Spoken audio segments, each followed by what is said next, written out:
dis à moi qu'à crier vers l'éternel. Pas jodi, moi dans la peine, moi pas ni forcer. Et tout qui me qu'aime, moi pense, moi pas arriver. Allez, je dis à moi qu'à mon anti-faveur pour Dieu. Moi qu'à mon Dieu grâce. Grâce éternelle. Alors bonjour bien-aimés, je vous salue tous et toutes vous qui nous regardez ce matin. Sachez que vous êtes sur la bonne station de télévision, vous êtes sur la bonne chaîne. Surtout ne change pas parce que ce matin, Dieu a quelque chose d'extraordinaire à te dire. Déjà, moi, je vous salue dans le nom de Jésus-Christ, tous ceux qui me reconnaissent, tous ceux qui ne me connaissent pas. Donc, je suis le pasteur Benjamin, donc je vous salue dans le nom du Seigneur Jésus. Je salue tous les différents membres de l'Assemblée du temps du réveil, tous ceux qui sont fidèles avec nous, tous ceux qui nous visitent. Je vous salue véritablement dans le nom de Jésus. Je vous salue aussi de la part du pasteur Alain Villan. Il vous salue énormément et vous souhaite le bonjour. Et surtout, il vous dit de ne pas changer de chaîne de télévision parce que Dieu a besoin de se révéler à chacun d'entre nous ce matin, y compris nous qui sommes sur le plateau, y compris vous qui nous regardez ce matin. Donc, je ne suis pas seul, donc je vais laisser mon accompagnateur se présenter et puis vous faire une petite salutation. Oui, salut à tous, c'est le frère Marc. Eh bien, je vous dis vraiment, c'est une grâce que Dieu nous permet de tous de respirer sa bonté qui se renouvelle chaque matin pour chacun de nous d'une manière particulière. Et vraiment, je bénis tous ceux et celles qui nous regardent. Vraiment, comme le pasteur a dit, ne changez pas de fréquence, car Dieu a vraiment une bénédiction particulière pour chacun de vous qui nous regarde en ce jour. Soyez bénis. Amen. Quelle grâce. Amen. Et je profite également pour saluer tous les différents pasteurs de la Martinique, les pasteurs de la Guadeloupe, le pasteur Rodrigue, à Sainte-Lucie, le pasteur, l'apôtre James, ainsi que les différents pasteurs en France qui nous regardent, ceux qui nous regardent en direct sur Facebook. Sachez que si tu es sur ton portable, surtout ne va pas chercher à zapper ou aller regarder d'autres applications. Reste là tranquillement sur Zouk TV parce que Dieu a besoin de se révéler à toi aujourd'hui. Alléluia.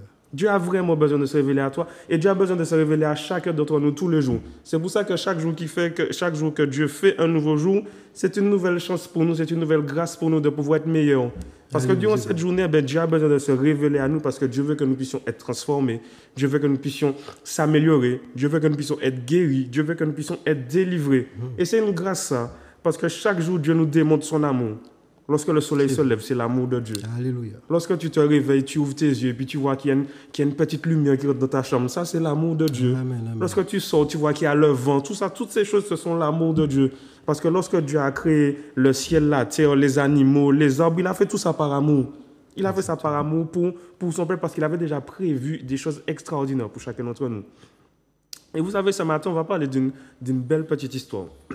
Une histoire que je dirais que tout le monde connaît. Tout le monde connaît parce qu'on a déjà forcément entendu parler de ça. C'est David contre Goliath. Pourquoi David contre Goliath? Et ce matin, j'aimerais que tu puisses te dire là où tu es, toi qui me regardes, j'ai déjà la victoire.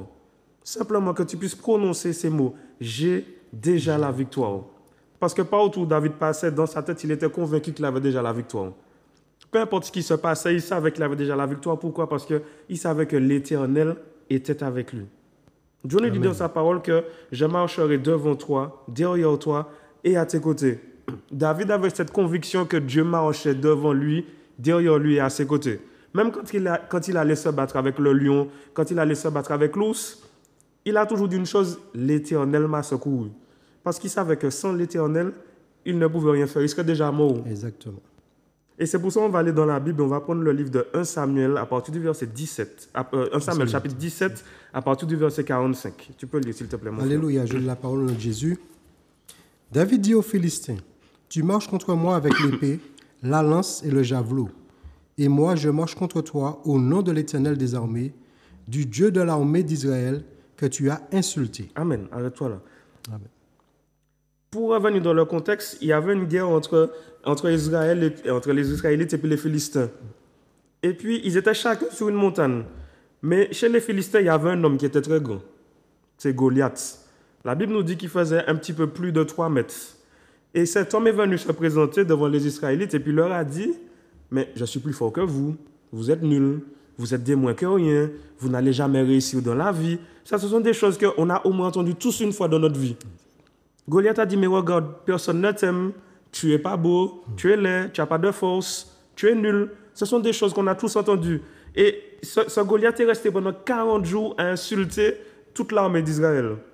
Pendant ces 40 jours, il n'y a pas un seul soldat qui s'est dit « Mais pourquoi ce gars-là nous parle comme ça? Ah non, moi je vais aller me battre contre lui. » Ils ne sont pas allés parce qu'ils ont eu peur. Ils se sont dit « Mais il est trop grand, il est trop fort. Regarde sa grosseur, si je vais là, il va me tuer. » Et des fois, c'est ce qui nous arrive dans la vie. On se dit « Mais épreuve ta haut, on peut qu'est-ce arrivé? SOS a dit moi Michel a dit moi t'as arrêté par les bas moi il dit moi comment inutile et c'est pour ça que des fois dans la vie on reste coincé, on reste bloqué parce que ce qu'on entend a beaucoup plus d'impact que ce que Dieu dit sur nous. Alléluia. Et puis il y a ce petit jeune homme David qui était un berger, c'était un jeune adolescent, il était un berger, donc il veillait sur le troupeau que son père lui avait donné et son père l'a envoyé emmener des provisions pour les soldats. Et puis quand il est arrivé sur le lieu de guerre, il entend quelqu'un qui est en train d'insulter toute l'armée. Il se dit, mais c'est pas possible, c'est pas ça moi qui attends. Comment une armée, l'armée de Dieu, il y a quelqu'un qui est en train d'insulter, personne ne fait rien. C'est pas normal. Et donc là, David a dit, puisque personne ne veut aller, moi qui aller. On lui dit, mais non, tu es trop jeune, tu ne peux pas aller, il va te tuer. Et puis là, il a rappelé une chose, il a dit, oui, mais regardez, quand je suis allé me battre contre le lion, l'Éternel m'a secouru. Quand je suis allé me battre contre l'ours, l'Éternel m'a secouru. Donc, qui me dit que là, quand je vais aller contre Goliath, l'Éternel ne va pas encore me secourir? Vous avez quelqu'un de normal va vous dire, je me suis battu contre un lion. Tu vas lui dire, mais ce n'est pas vrai. Parce que ce ne sont pas des choses qui sont normalement possibles, humainement parlant. Tu vas aller dire à quelqu'un, je me suis battu contre un ours, et on va te dire, ah, maman, on sent grand menteur. Parce que tu te dis, mais un homme ne peut pas se battre contre un ours. David, lui, s'est battu contre nous simplement pourquoi? Parce que Dieu avait déposé une force et une foi en lui qui était extraordinaire. Ça veut dire que lorsque David a vu que l'ours est parti avec sa brebis, il s'est dit, cette brebis-là m'appartient. Donc, qui que tu sois, quelle que soit la force que tu as, je viens vers toi, je récupère ma brebis et je rentre chez moi. Et c'est ce que David a fait parce que Dieu avait déjà établi une alliance avec lui. Comme Dieu a établi une alliance avec chacun d'entre nous. Dieu nous a tous fait une promesse. Il nous a dit, toi et toute ta famille, tu seras sauvé. Et c'est pour ça qu'aujourd'hui, nous ne devons plus prendre la parole de Dieu à la légère, parce que Dieu nous a tous fait créature. Et nous devenons des enfants de Dieu. Et lorsque nous devenons enfants de Dieu, c'est-à-dire que nous acceptons Dieu comme notre Seigneur, comme notre Sauveur. Ça veut dire que Dieu ne nous voit plus comme sa créature, Dieu nous voit comme mon fils. Dieu nous voit comme si tu es sa fille. Donc il ne t'appelle plus ma créature, il t'appelle mon fils, ma fille. Et ce même Dieu qui est un Dieu si extraordinaire, qui est un Dieu si aimant, il a une promesse pour toi. Il a dit qu'il a prévu des plans de paix et de bonheur, non un plan de malheur. Et il a dit aussi qu'il veut que toi et toute ta famille, tu sois sauvés. Ça veut dire que David avait cette conscience de se dire que Dieu m'a dit que moi et toute ma famille, nous serons sauvés. Ça veut dire que peu importe là où j'irai, Dieu va m'accompagner. Amen. David n'a pas eu peur. Hein? On va continuer, s'il te plaît. Verset 48. Aujourd'hui, l'Éternel te livrera entre mes mains, je t'abattrai et je te couperai la tête. Aujourd'hui, je donnerai les cadavres du camp des Philistins aux oiseaux du ciel et aux animaux de la terre. Et toute la terre saura qu'Israël a un Dieu. Et toute cette multitude saura que ce n'est ni par l'épée ni par la lance que l'Éternel sauve, car la victoire appartient à l'Éternel et il vous livre entre nos mains. Amen. Amen. David est resté là et puis David a commencé à bombarder Goliath. Mais il n'a pas bombardé Goliath ni avec des armes, ni avec quoi que ce soit. Il a bombardé Goliath avec l'assurance qu'il avait en lui. Il a dit aujourd'hui, l'Éternel te livrera entre mes mains. Il n'a pas dit aujourd'hui, je viens te tuer. Il a dit aujourd'hui, l'Éternel te livrera entre mes mains. Ça veut dire que la confiance qu'il avait déposée en Dieu, il savait que Dieu avait déjà agi. Ça veut dire qu'il n'a pas dit, lorsque je vais venir devant toi, Dieu va faire en sorte. Il a dit aujourd'hui, l'Éternel te livrera entre mes mains. Ça veut dire qu'aujourd'hui même, c'est déjà fini pour toi. Eh oui. Ça veut dire que lorsque David a vu l'épreuve devant lui, il a dit à l'épreuve, mon épreuve, c'est fini pour toi. Et ce matin, tu dois pouvoir te dire, mon épreuve, c'est fini pour toi. Parce que tu sais qu'il y a quelqu'un qui combat pour toi. Tu sais qu'il y a quelqu'un qui t'accompagne tous les jours. Donc, peu importe ce que ton patron aurait pu te dire, peu importe ce que ton voisin, voisine, collègue, mari, épouse, peu importe ce que quelqu'un aurait pu te dire, que ce soit hier, que ce soit ce matin, que ce soit il y a 6 mois, aujourd'hui, tu dois te dire, non, Parce que l'Éternel a dit qu'il est mon secours. L'Éternel a dit qu'il est ma force. L'Éternel a dit qu'il me fortifie, qu'il me rend fort. Ce qui veut dire qu'aujourd'hui, je n'ai plus peur de quel que soit le Goliath qui se lève dans ma vie. Alléluia. Parce que tout comme David n'a pas eu peur, moi non plus, je n'ai pas peur. Amen. Continue, s'il te plaît, mon frère. Verset 48. Aussitôt que le Philistin se mit en mouvement pour marcher au-devant de David, David courut sur le champ de bataille à la rencontre du Philistin. Amen. Aussitôt que le Philistin se mit en mouvement pour marcher au-devant de David, qu'on se rappelle le contexte, hein? Goliath fait 3 mètres. David peut-être faisait 1 mètre 60 ou je ne sais pas. Mais en tout cas, David ne faisait pas l'équivalent de la taille de Goliath. Mais Dieu nous dit dans sa parole que aussitôt que le Philistin s'est mis en mouvement, aussitôt David s'est mis en mouvement aussi. Exactement. Ça veut dire que lorsque David a vu que l'épreuve s'avançait, David n'a pas reculé. David a dit, épreuve, vous qu'à venir, eh bien, moi qu'à venir aussi. Parce que bien aimé, vous savez, dans nos vies, il n'y a que 2 camps. Un côté, il y a le camp du diable, un autre côté, il y a le camp de Dieu. Il n'y en a pas, les deux peuvent pas, les deux sont forcément en affront. Mais il y en a un qui aura toujours le dessus. Vous savez, dans un match de football, le match peut se finir avec un match nul. Avec Dieu, le match nul, ça n'existe pas. C'est soit c'est Dieu qui gagne, ou c'est Dieu qui gagne. Voilà. Il n'y a pas 36 000 solutions. Exactement. C'est pour ça que dans nos vies, c'est le camp de Dieu qui doit avancer le plus que possible. Et comment tu fais le camp de Dieu avancer le plus que possible dans ta vie? C'est en fermant toutes les portes qui donnent accès au diable dans nos vies. Et c'est comme ça que nous allons avancer, lorsque nous allons commencer à mettre notre foi en action. Parce que Dieu nous dit dans sa parole que sans la foi, il est impossible d'être agréable à Dieu. Ça veut dire que tu peux dire oh, j'aime Dieu, j'aime Dieu, j'aime Dieu, mais si tu ne crois pas en Dieu, ben, tu n'es pas agréable aux yeux de Dieu. Ce n'est pas moi qui le dis, c'est marqué dans la Bible, Hébreux 11, verset 6. Or, sans la foi, il est impossible de lui être agréable. Ça veut dire que David avait une foi tellement grande que Dieu a dit ah ouais, tu peux me faire un plaisir. Hein? Eh bien, parce que David avait cette grande foi en Dieu, qu'il a demeuré fidèle, eh bien, Dieu a dit, mais je ne vais jamais abandonner David. Donc, il a donné cette force à David que lorsque David a vu le Philistin commencer à s'avancer, il s'est dit, eh bien, moi aussi, je vais. Moi aussi, je vais au combat. Alléluia. Parce que je sais que Dieu a déjà pris les devants. Moi, ce qui me reste à faire, c'est faire ma part. Parce que Dieu a déjà agi. Continue, mon frère. Verset 49. Il mit la main dans sa gibecière, il prit une pierre et la lança avec sa fronde. Il frappa le Philistin au front et la pierre s'enfonça dans le front du Philistin qui tomba le visage contre terre. Amen. On n'a pas dit que David a pris l'épée, David a pris le fusil. Il n'y avait pas trop de fusil dans ce temps-là. On n'a pas dit David a pris l'épée, il a pris le javelot. Non, on a dit David a mis sa main dans sa gibecière, il a pris une pierre et puis il l'a lancée avec sa fronde. Quand j'ai lu un petit peu plus haut le passage où on faisait le détail de Goliath, on disait que Goliath avait un javelot qui faisait 7 kilos. David avait une pierre qui faisait quelques grammes. Jusque-là, au niveau des armes, il y avait toujours cette dimension de différence de poids, de différence de taille. Quand tu vois la grandeur d'un javelot et puis la grandeur d'une pierre, tu te dis qu'il y a quand même un petit problème. Hein? Parce que Goliath, du haut de ses 3 mètres, il pouvait lancer le javelot et puis tuer David en une seule fois. Mais l'Éternel avait déjà mis sa main. Ça veut dire que même si Goliath voulait, il ne pouvait pas. Parce qu'il avait déjà perdu la victoire. Et David a pris cette simple petite pierre. Et puis avec toute sa force et toute la force que Dieu avait déjà déposée en lui, David a tiré. Et on nous dit que la pierre s'est enfoncée dans le front du Philistin. Ça veut dire que David était quelqu'un de précision. David était comme un sniper. Quand il a tiré, il a visé le front. Lorsque la pierre est arrivée dans le front, Goliath est tombé à plat. Bien aimé, ce qui veut dire qu'aujourd'hui, Dieu ne te dit pas d'aller prendre des armes. Dieu ne te dit pas d'aller te battre. Non, Dieu te dit de lui faire confiance. Alléluia.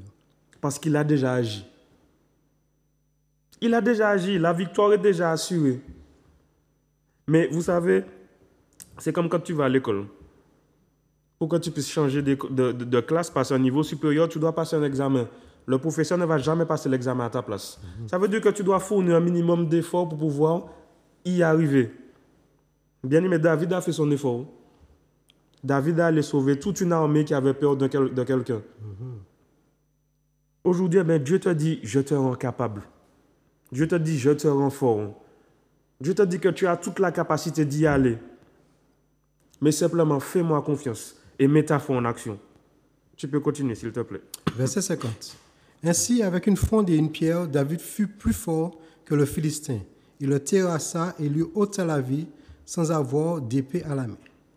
Il courut, s'arrêta près du Philistin, se saisit de son épée qu'il tira du fourreau, le tua et lui coupa la tête. Les Philistins, voyant que leur héros était mort, prirent la fuite. Amen. Amen. Goliath s'est focalisé sur sa force humaine. Goliath a vu qu'il était grand. Goliath a vu qu'il était costaud. Et Goliath a surtout vu qu'il faisait peur aux Israélites. Il y a toute une armée. À toute une armée. Vous imaginez un seul homme se dresse devant une armée, puis toute l'armée a peur. Mais forcément, cet homme-là, eh bien, il commence à avoir de la force. Il s'est dit, ah ouais, il paie moins. Ah, moi, gagne. Hein? Mais il ne savait pas qu'il y avait un petit David là, même pas un petit David, un très gros David qui venait. Au loin, on ne pouvait pas voir David, hein, parce que David était petit de taille. Mais Dieu seul savait comment l'intérieur de David était méchant. Alléluia. Comment l'intérieur de David était grand. Comment l'intérieur de David était fort. Pourquoi? Parce que l'Éternel avait déjà commencé un travail à l'intérieur de David. Tout comme l'Éternel a déjà commencé un travail en toi. Mais des fois, on est tellement accablé par les choses de la vie qu'on ne se rend pas compte que Dieu est déjà en train de nous travailler. Que Dieu est déjà en train de nous façonner. Que Dieu est déjà en train de nous transformer. Pour que lorsque l'épreuve va se poser véritablement devant nous, qu'on puisse se dire, ben non. Quand tu peux chanter, épreuve ta là, c'est pas pour tuer. Mais puis que tu puisses te dire que cette épreuve-là, c'est pour me préparer. C'est pour me préparer pour la traverser, pour arriver à Canaan. Parce que l'Éternel avait déjà prévu que tu puisses aller dans le pays où coule le lait et le miel. Parce que cette destinée, elle est pour toi aussi. Elle n'est pas réservée à une catégorie de personnes. Elle est réservée pour tous ceux qui, demain matin, diront, j'accepte le Seigneur, le Seigneur comme mon sauveur, comme mon Seigneur, pour toute ma vie. Et que peu importe ce qui arrivera, je vais persévérer jusqu'à ce que Jésus revienne. Alléluia. David n'a pas vu ni Dieu physiquement à côté de lui lorsqu'il est allé au combat. Mais David savait que Dieu était en lui. David savait que Dieu ne l'avait pas abandonné. Et pour beaucoup d'entre nous, lorsqu'on n'entend pas Dieu des fois répondre à nos prières, ou tu interpelles Dieu pour une situation et puis tu n'as pas encore entendu sa réponse, eh bien, bon Dieu, oubliez-moi. Bien-aimé, ce matin, vois-tu cette phrase complètement de ta vie? Bon Dieu, oubliez-moi. Dieu ne t'a, si tu es là ce matin en train de nous regarder, c'est que clairement Dieu ne t'a pas oublié. Et ce matin, comme vous savez, des fois, on a tendance à vouloir entendre Dieu que de certaines façons. On se dit, ah non, il faut que bon Dieu parle de moi. Il y a un qui est pire rêve. Il y a un qui est pire songe. Mais bien aimé, peut-être que ce matin, c'est avec ce message-là que Dieu est en train de te parler. Parce que Dieu veut que tu puisses te relever, parce que Dieu a prévu un plan extraordinaire pour toi, pour chacun d'entre nous. Mais des fois, on est tellement accablé qu'on oublie que Dieu est puissant, qu'on oublie que Dieu est fort, et qu'on oublie que Dieu est capable de nous rendre forts. Exactement. Bien aimé, ce matin, n'en doute plus. David n'a jamais douté une seule seconde. Lorsque David est arrivé sur le champ de guerre et puis il a entendu que le Philistin était en train d'insulter les gens, il n'a pas eu peur, il ne s'est pas mis à douter, il a juste posé la question, mais pourquoi personne ne l'arrête? Parce qu'il faut que ça se stoppe. Ça veut dire que toi aussi, tu ne peux pas laisser l'épreuve venir et puis te titiller comme ça. Il faut que tu puisses dire, je dis à Ibo. C'est fini. C'est fini. Parce que Dieu m'a déjà donné la solution. Il ne faut plus que tu puisses fuir pour l'épreuve. David n'a pas fui et pourtant son épreuve, croyez-moi, elle était grande son épreuve. David n'a pas fui. David s'est dit, je ne vais pas fuir. Pourquoi? Parce que j'ai cette assurance que Dieu veille sur moi.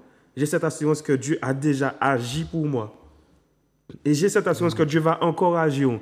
Donc même quand je vais aller courir contre ce Philistin, Dieu sera en train de courir à côté de moi. Bien-aimé, lorsque tu es dans l'épreuve, sache que Dieu est à côté de toi. Même si les gens pourront te dire, ah ouais, mais gardez ou non, non. Non, laisse les gens parler. Parce que c'est toi seul qui connais ta situation. Mais Dieu connaît le plus profond de la situation et Dieu connaît le fond de ton cœur. Et Dieu sait ce qu'il a déposé en toi. Donc ce matin, mon frère, ma soeur, ne doute pas de ce qui t'arrive. Ne doute pas de qui tu es. Ne doute pas de ce que Dieu a déposé en toi. Parce que si tu es présent et si tu nous écoutes ce matin, c'est parce que Dieu t'aime. Et parce que Dieu a un plan extraordinaire pour ta vie. On va continuer à lire la parole. On va aller dans Matthieu 21 à partir du verset 18. Matthieu 21, à partir du verset 18. Le matin, en retournant à la ville, il eut faim.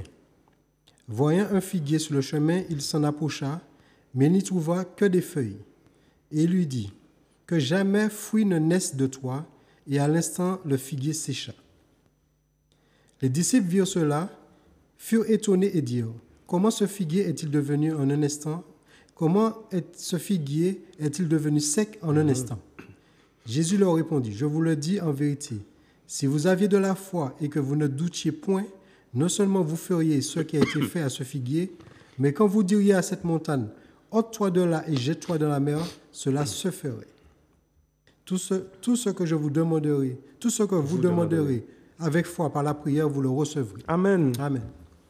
On voit dans ce passage que Jésus est passé dans la ville et puis il allait dans une autre ville. Donc sur le chemin, comme la Bible nous dit, il a eu faim. Et puis là vient un figuier, et puis le figuier n'avait rien dedans. Ça fait des fois chez nous, on plante des arbres et puis tu peux rester là 3, 4, 5 ans, l'arbre n'a jamais porté.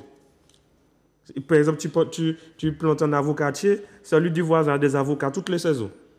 Le tien, saison avocat passe, saison mango passe, saison mandarine passe, le tien ne fait absolument rien. Donc à un moment, tu te dis, moi, je coupe les pieds d'avocat, il ne passe servir à rien. Et c'est vrai. Tu te dis, mais ça ne sert à rien d'avoir un arbre fruitier à la maison et puis il ne me donne pas de fruits. Tous les jours, je suis en train de jeter celui du voisin et puis le mien, j'ai un devant chez moi, il ne me donne pas d'avocat. Jésus a prononcé cette parole et il a dit que jamais fruit ne naisse de toi. Et bien aimé, le figuier, la Bible nous dit à l'instant. Ça veut dire au moment même où la parole a été prononcée, le figuier a séché. Et les disciples se sont dit, aïe mon Dieu, mais comment ça peut se faire? Comment un figuier peut-il devenir aussi sec en un instant? Et là, Jésus dit une chose, mais si vous avez de la foi et que vous ne doutiez point, il est dit seulement, si vous aviez de la foi et que vous ne doutiez point, ça veut dire qu'ils savaient que les disciples avaient une défaillance. Les disciples suivaient Jésus, c'est vrai. Mais les disciples avaient une petite défaillance au niveau de la foi. Et ce n'est même pas nous qui l'inventons, c'est Jésus même qui le dit. Si vous aviez de la foi et que vous ne doutiez point, non seulement vous feriez ce qui a été fait à ce figuier, mais quand vous diriez à cette montagne, ôte-toi de là et jette-toi dans la mer, cela se ferait. Et en fait, cette parole est équivalente à nous aussi. Parce que dans beaucoup de situations, on n'a pas de foi. On se dit, ah oui, mais si Dieu est capable, mais au fond de toi, tu te dis, mais est-ce que réellement bon Dieu est capable? Ça veut dire que ce que tu prononces n'est pas en rapport avec ce que tu penses. Ça veut dire qu'il y a un problème. Du moment où tu dis quelque chose et puis que tu ne le penses pas, il y a un petit problème quand même. Il y a même un gros problème, je dirais. Exactement. Parce que bien aimé, aujourd'hui, tu dois avoir l'assurance de ce que tu dis.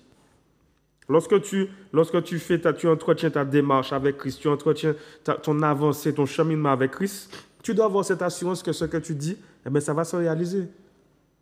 Il y a quand même des limites. Tu ne peux pas aller dire, Seigneur, aujourd'hui que j'ai un avion et puis tu t'attends à avoir un avion.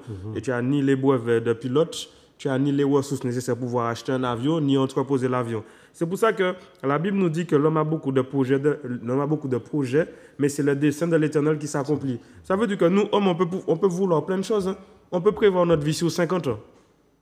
Tu te dis, dans 50 ans, je serai dans tel pays, avec telle maison, avec telle voiture. Mais si Dieu a dit dans 50 ans, tu seras en Martinique, et puis tu seras dans telle maison.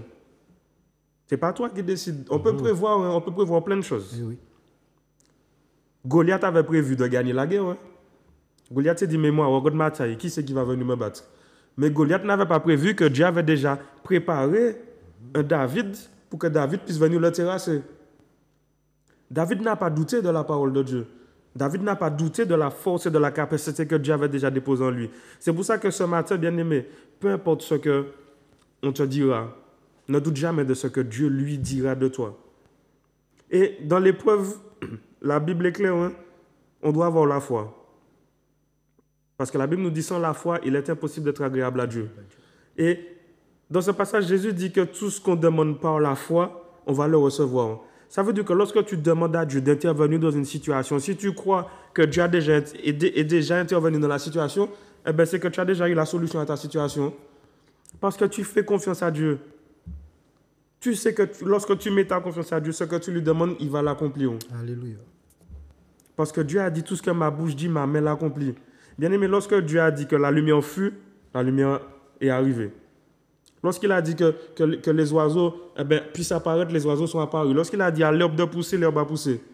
Parce que tout ce que sa bouche dit, sa main l'accomplit. Et maintenant, Dieu nous dit simplement d'ouvrir notre bouche et il la remplira. Parce que Dieu veut habiter en nous. Ce n'est pas simplement, il a dit, ouvre ta bouche et puis je vais remplir de l'eau dedans. Non. comme Dieu habite en nous, lorsque tu vas ouvrir ta bouche, il te dit que des sources de vie jailliront. Ça veut dire que tu vas apporter la vie. Ça veut dire que toi qui as donné ta vie à Christ, toi qui as été transformé, toi qui es renouvelé, le fait que Christ vit en toi, ce n'est plus la même personne. La Bible nous dit, les choses anciennes sont passées, voici toutes choses sont devenues nouvelles. Ça veut dire que pendant le temps où David était en train de s'occuper des brebis, c'était sa préparation. Jusqu'au jour où David s'est retrouvé sur le champ de bataille, et puis que là, Dieu s'est dit, il est temps que maintenant tu puisses parler. Et qu'il a dit aujourd'hui, l'Éternel va te livrer entre mes mains. Parce qu'il avait en lui cette assurance que Dieu vivait en lui, que Dieu habitait en lui. Et toutes les paroles que Dieu avait déposées en lui, que c'était la vie qui jaillirait. Et donc lorsqu'il a parlé à Goliath, c'est la vie qui est sortie. Et cette parole qui a pris vie, elle s'est comment dire ça? Elle s'est manifestée. Elle s'est manifestée et en un instant, Goliath est tombé, bligidi. Et puis lorsqu'il est tombé, il n'y a pas d'histoire de on le réanime ou est-ce que Goliath est vivant. Non, quand il est tombé mort, c'est tout. Bien aimé, ce qui veut dire qu'aujourd'hui, lorsque tu proclames avec foi, la chose est déjà là. La Bible nous dit que la foi, c'est une démonstration, c'est une ferme assurance des choses qu'on ne voit pas. On espère. Oui, exactement. Et c'est pour ça que, bien aimé, aujourd'hui, tu ne peux plus simplement te retrouver là et puis te dire, mais est-ce que Dieu va agir? La Bible te dit, la foi est une ferme assurance des choses qu'on espère, une démonstration de celles qu'on ne voit pas. Est-ce que Dieu va agir? Tu entends, la foi est une ferme assurance des choses qu'on espère, une démonstration de celles qu'on ne voit pas. Ouais, mais est-ce que Dieu est capable de faire ça? Tu entends que la Bible te dit, oui, mais Dieu n'est pas le fils d'un homme pour mentir. Oui, mais est-ce que Dieu est capable de faire ça? Tu entends que Jésus a prié, puis un aveugle a retrouvé la vue. Oui, mais est-ce que Dieu est capable de me redonner la vue? Tu entends, oui, mais il y a un paralytique qui était malade, on l'a jeté dans la piscine agitée, il a retrouvé la marche. Oui, mais est-ce qu'un jour je pourrai marcher? Aujourd'hui, bien aimé, tous les jours, au travers de la Bible, Dieu nous dit, nous avons des histoires, nous avons des récits bien précis. Ce ne sont même pas des légendes, ce sont des récits. Vous savez, il y a beaucoup de personnes qui disent que la Bible, c'est une légende. Moi, je crois fermement que la Bible, ce n'est pas une légende. La Bible, c'est une vie. Parce qu'au travers de la Bible, moi, je retrouve ma vie. Au travers de la Bible, Dieu m'a guéri. Au travers de la Bible, Dieu m'a restauré. Parce que sa parole est vivante et sa parole est efficace. Et bien, vous savez, dans ce temps-là, la Bible n'existait pas au temps de David et Goliath. La Bible n'existait pas. Les gens fonctionnaient énormément par ce qu'ils pouvaient entendre de la bouche de Dieu, par révélation. Mais ils avaient 1000 fois plus de confiance. C'est chaud à dire quand même.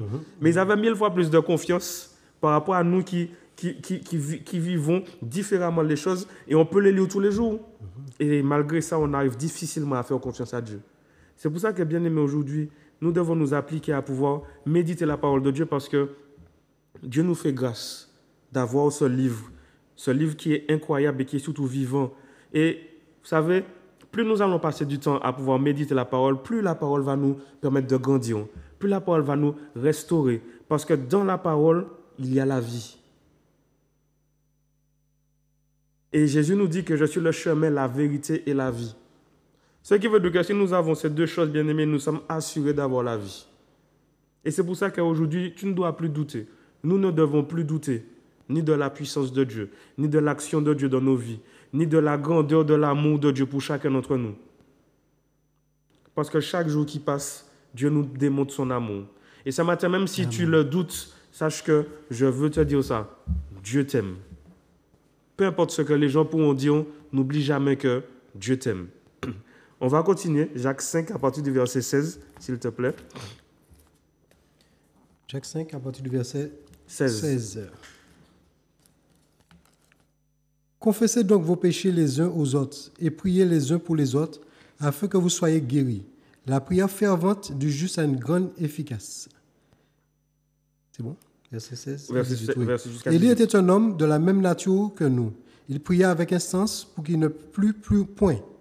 Et il ne tomba point de pluie sur la terre pendant 3 ans et 6 mois. Puis il pria de nouveau, et le ciel donna la pluie, et la terre produisit son fruit. Amen. Alléluia. La prière fervente du juste a une grande efficacité. La Bible nous dit que Élie a prié pour que la pluie ne puisse pas tomber. La pluie n'est pas tombée. Et ensuite, la Bible nous dit qu'il a reprié pour que la pluie puisse tomber. Et la pluie est tombée.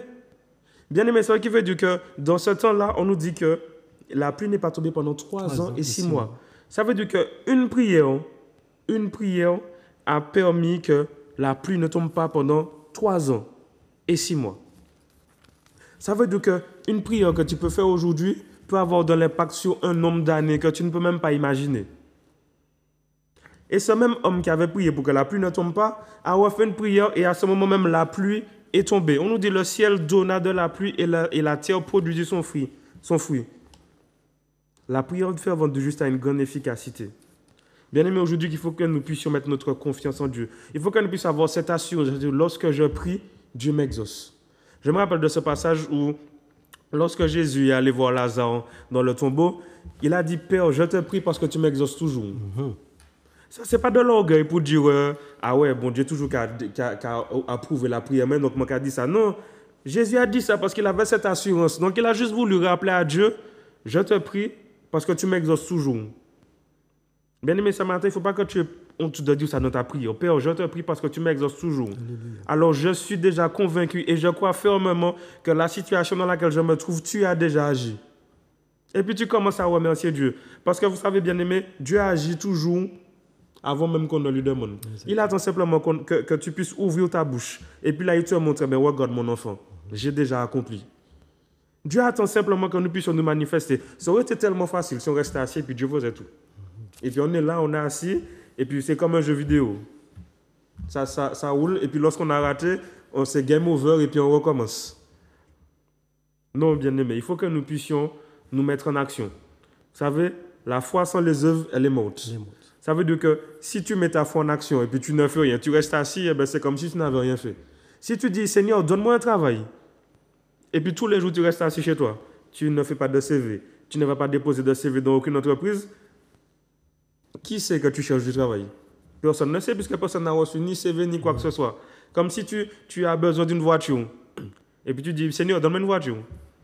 Et puis tu es là, tu ne vas pas chez le concessionnaire regarder le prix des voitures, tu ne vas pas demander à Dieu vers qui je dois me diriger, et puis tu te dis, ben, Dieu va me donner la voiture neuve. Non, il faut que tu puisses mettre ta foi en action, il faut que tu puisses déposer les œuvres aussi. Parce que tout a un processus. Tout a un processus. Pour que Lazare puisse être ressuscité, il a fallu que Jésus aille prier. Même si Dieu savait très bien que Lazare allait ressusciter, mais il fallait que Jésus aille prier. Ça veut dire qu'il y avait une action qui devait être faite. Jésus pouvait simplement venir et puis dire, toucher Lazare et puis dire, frère, lève-toi.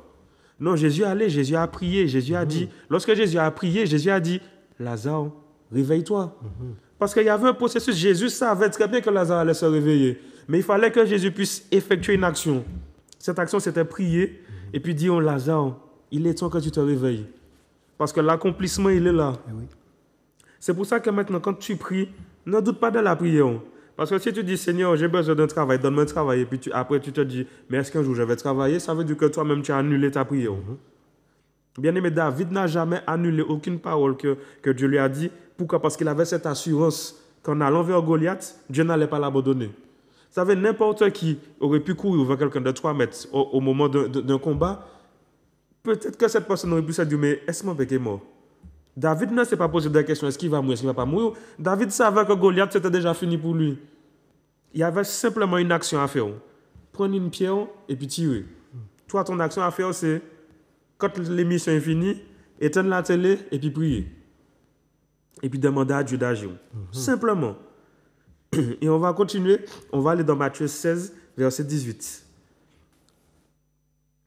Matthieu 16, verset 18. Et moi, je te dis que tu es Pierre, et que sur cette pierre, je bâtirai mon église, et que les portes du séjour des morts ne prévaudront point contre elle. Amen. Et moi, je te dis que tu es Benjamin, et que sur ce Benjamin, je bâtirai mon église. Alléluia. Ça veut dire que, excusez-moi, ce matin, tu dois te dire, et moi, je te dis que tu donnes ton prénom, et que sur mon prénom, sur moi, tu vas bâtir cette église. Ça veut dire que Dieu a misé sur toi ce matin. Dieu a misé sur chacun d'entre nous ce matin, parce que Dieu a un plan parfait pour chacun d'entre nous.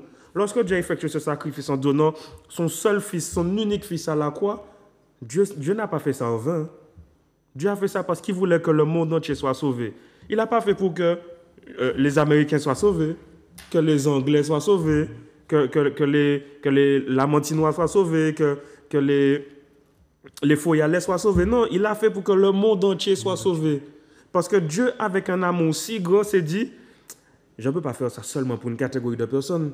Je veux que tout le monde puisse avoir accès à cette vie éternelle. Alléluia. Ce matin, sache que tu as accès à la vie éternelle.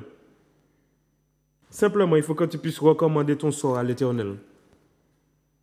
Tu vas vers le Seigneur et que tu lui dis simplement, Seigneur, je reconnais que ma vie n'était pas parfaite. Mais aujourd'hui, je veux t'accepter comme Seigneur sauveur personnel pour ma vie. Je ne veux plus continuer comme je suis, mais je veux devenir une nouvelle personne. Alors Seigneur, je veux t'accepter pour que tu puisses me transformer afin que je sois une nouvelle personne. Alléluia. Et puis une fois que tu as établi cette prière, eh bien, tu cherches l'église la plus proche de chez toi. Et puis tu demandes simplement au pasteur de pouvoir prier pour toi parce que tu veux changer de vie. Tu veux accepter le Seigneur dans ta vie. Ce n'est pas simplement faire cette prière et puis tu dis je reste chez moi. Non, je vais regarder des prédications sur YouTube. Non. La Bible nous dit qu'il est bon pour des frères de demeurer ensemble. C'est vrai que l'église principalement c'est nous-mêmes. Mais il est bon que nous puissions aller dans le bâtiment, que nous puissions nous réunir tous ensemble, que nous puissions rendre un culte agréable à Dieu, que nous puissions remercier Dieu. Et si tu cherches une église, moi, je peux t'inviter dans une église. Hein. C'est le temps du réveil. Nous sommes au Robert, à Gachette. Nous sommes là tous les jeudis, tous les dimanches. Le jeudi, c'est à partir de 9h. Le dimanche, c'est à partir de 8h30. Et nous allons nous faire un plaisir de te recevoir. Pour ceux qui ne connaissent pas Gachette, c'est dans le rond-point de Jean-Robert. Au lieu d'aller vers Jean-Robert, vous tournez sur votre gauche en direction et vous prenez une petite montée lorsque vous sortez du Lamentin. Mais lorsque vous sortez de Trinité, dans la descente de l'estrade, au lieu d'aller vers Jean-Robert qui est à gauche, vous allez à droite. Tout de suite à droite. Il y a du parking, il y a de la place. Vous serez les bienvenus. Il y a des chaises, il y a la clim, il y a tout ce qu'il faut. Il y a tout ce qu'il faut. Mais si tu as une église aussi qui est à côté de chez toi et que tu ne peux pas forcément te déplacer dans les grandes communes, il y a des gens qui habitent à Sainte-Anne, à Saint-Pierre aussi. Va dans l'église qui est proche de chez toi. Mais si tu cherches une, nous sommes là. Et nous allons te recevoir parce que Dieu nous a donné cette mission. Que la Martinique entière soit sauvée. Alléluia. Pourquoi? Parce que nous a dit aller par tout le monde et prêcher la bonne nouvelle. Donc nous ne devons pas simplement garder cette bonne nouvelle pour nous. Nous devons la propager. Parce que si un jour nous avons entendu parler de Dieu, c'est parce que quelqu'un nous a parlé de Dieu. Et oui. Et c'est pour ça que ce matin, nous sommes là, le serviteur moi-même, avec fierté, parce que c'est un plaisir pour nous de pouvoir annoncer, de pouvoir parler de Dieu. Bien aimé, si un jour on m'avait dit, ah oui, pasteur, tu aurais été pasteur un jour, j'aurais dit à quelqu'un, mais ouf. Non. Si on m'aurait dit un jour, eh ben, tu aurais pu présenter une émission de télévision, tu parles de Dieu, j'aurais dit, mais moi, jamais. Mais aujourd'hui, Dieu, c'est pour ça que l'homme a beaucoup de projets, oui. Mais c'est le dessein de l'Éternel qui s'accomplit. Oui. Parce que peut-être que David n'avait pas prévu un jour d'aller se battre sur un champ de guerre, hein. Mais Dieu avait déjà prévu que contre ce Philistin, eh ben, c'est David qui l'avait choisi pour aller se battre. C'est pour ça que ce matin, ne doute plus de ce qui t'arrive dans ta vie. Ne doute plus de la force que tu peux avoir. Parce que Dieu a fait de toi son enfant. Ne doute plus de ce que les gens peuvent dire de toi. Vous savez, tous les jours, on entend des choses mauvaises sur nous. Hein? Oui. Les gens peuvent dire que tu es un incapable, tu es moins que rien, tu ne vas jamais réussir. Les gens attendent que tu sortes d'une pièce pour parler de toi. Ce sont des choses qu'on va voir tout le temps. Dans la famille, au travail, à l'église. C'est pour ça qu'aujourd'hui, tu dois t'appuyer uniquement sur Dieu. Parce que les hommes changent, mais Dieu ne change pas. Alléluia. Et David, lui, a constaté que Dieu ne change pas. Parce que contre l'ours, Dieu n'a pas changé, Dieu ne l'a pas abandonné. Contre le lion, Dieu ne l'a pas abandonné. Et contre Goliath, Dieu ne l'a pas abandonné non plus. Et bien aimé, lorsque tu vois que Dieu a cette action dans ta vie, eh bien, ta foi grandit. Parce que tu te dis, ah ouais, mais j'ai fait confiance à Dieu, Dieu ne m'a pas abandonné là. Eh bien, ok, ma foi grandit là. Ça veut dire que tu es prêt pour une nouvelle épreuve.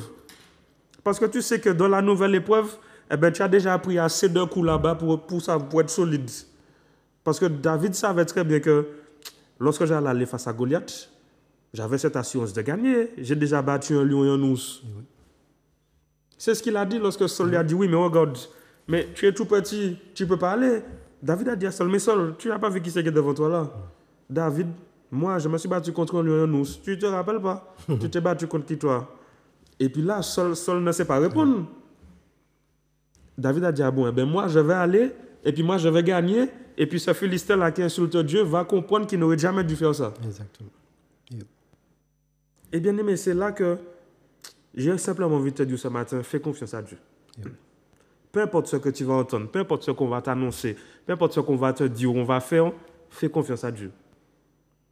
Parce que tu sais, j'avais entendu une phrase et ça m'avait tellement interpellé. On m'avait dit un jour, même s'il n'y a problème, même s'il n'y a souci, c'est l'Éternel qui a géré ça. Ce qui veut dire que peu importe ce qui va se passer dans ta vie, eh ben, c'est Dieu qui s'en occupe, c'est Dieu qui s'en charge. Donc simplement, fais-lui confiance. Mets ta confiance en lui. Mets ta foi en action. Et puis mets les œuvres en action aussi. Et c'est comme ça que Dieu va agir. Alléluia. Alléluia. Ce matin, j'aimerais t'inviter à un événement qui est incroyable. C'est la matinée des femmes. Franchement, nous qui sommes sur le plateau, nous avons déjà assisté à des matinées des femmes. Je peux vous dire que ce sont des événements qui sont incroyables. Et nous avons notre première matinée des femmes de l'année 2024 qui aura lieu le samedi 10 février, donc la semaine prochaine, à partir de 9h. Nous serons toujours à Gâchette, au Robert. Mais franchement, je vous invite, vous femmes, mais je vous invite aussi, vous hommes qui nous regardez. Viens, accompagne ta femme, viens aussi, ne reste pas simplement sur le parking, mais viens t'asseoir à l'intérieur et tu verras ce qui va se passer. Parce que, bien aimé, nous avons des invités qui vont porter un message et qui vont s'occuper du moment de façon d'une manière extraordinaire. Est-ce qu'on peut leur dire ce qui les invités? Moi, on m'a donné l'information. On m'a dit que, lorsque j'ai entendu l'information, je me suis dit, waouh, ce sera le couple pastoral, monsieur et madame Alain Villan. Je peux vous dire que lorsque ce couple-là, ils vont tous les deux œuvrer, il ne faut pas rater ça. Sincèrement, il ne faut pas rater ça. Donc, dès aujourd'hui, commence à chercher ton stop si tu n'as pas de voiture pour venir. Commencez à préparer, faites du covoiturage, organisez-vous comme vous voulez, mais ce moment sera incroyable. Inédit. C'est un moment inédit. C'est un moment inédit. Nous aurons un grand moment de louange, d'adoration, il y aura un moment de prière, il y aura un moment de partage de la parole. Et vraiment, la servante, l'épouse du pasteur Alain Villan, donc la servante Marie-Élise, m'a demandé de vous dire, toutes les femmes qui ont des projets d'ouvrir leur entreprise ou qui sont déjà chefs d'entreprise, de ne pas rater ce moment. Parce qu'il y a une bénédiction qui est en réserve là. Vous savez, Dieu nous dit dans sa parole que nous devons mettre notre foi en action. Alors si tu veux prospérer, mets ta foi en action et puis viens à ce moment. Parce que ce moment sera incroyable et l'onction va descendre d'une façon extraordinaire. En tout cas, moi, je serai là. Et je suppose que le serviteur Marc sera là aussi. Donc, bien aimé, ne rate pas ce moment. Ne rate vraiment pas ce moment. Nous allons prendre un appel. Est-ce qu'il y a des appels au téléphone?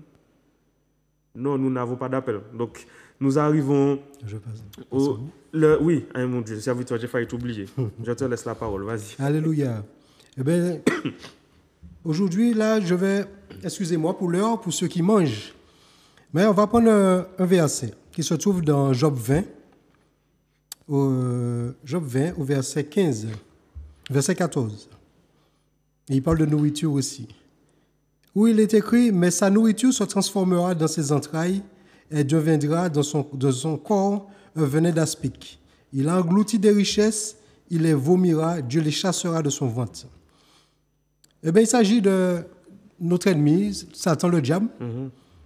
Aujourd'hui, Dieu te fait savoir que tout ce qu'il a dévoré, tout ce qui t'appartenait, ta guérison, Amen. Tes richesses, ton mari, ton épouse, ton travail, tout ce dont tu as besoin, où l'ennemi l'a volé, Dieu a dit, il va transformer cela dans son ventre en un venin et il va le faire vomir. Et c'est vrai, tu vas dire que c'est difficile d'aller prendre ma guérison dans le vomi, mais ça, je te donne 2 trucs. Le pasteur Benjamin vient de le dire. Quand Jésus a été voir Lazare au tombeau, sa sœur disait qu'il sentait déjà parce que ça fait 4 jours. Sache que lorsque c'est Dieu qui intervient dans ta vie, il n'y a pas d'odeur. Amen. Même si tu vas dans le vomi récupérer ta délivrance, ta guérison, ceux qui ont prostate, cancer du sein, c'est là que le diable veut vraiment nous détruire. Pour casser les couples. Je vous dis aujourd'hui, n'hésitez pas. Lorsque Shadrach, Meshach, Abednego étaient dans la fournaise, avec une forte action du feu, eh bien, lorsque Jésus a apparu, ça s'est climatisé.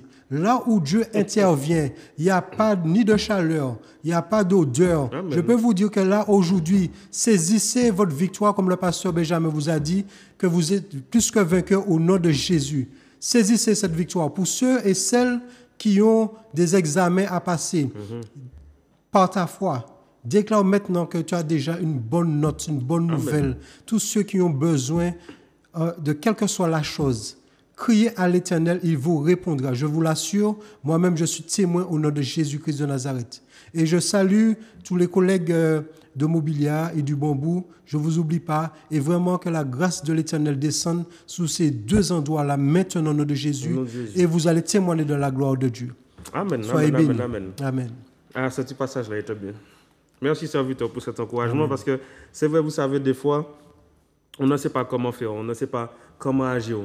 Mais il est bon d'avoir la Bible, parce que la Bible nous dit comment fonctionner. Amen. Et la Bible te dit comment il faut que tu puisses aller récupérer ce que le diable t'a volé. Exactement. Et c'est pour ça que ce matin, bien-aimé, vraiment, ce que tu dois garder, c'est que tu as la victoire.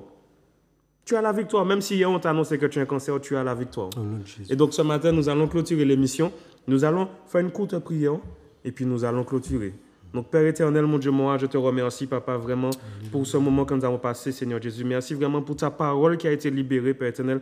Que les cœurs puissent être touchés, Papa, vraiment que les âmes puissent être guéries, Papa, puissent être délivrées, Père éternel. Et que vraiment que nous puissions entendre et voir des prodiges et des miracles, Père éternel.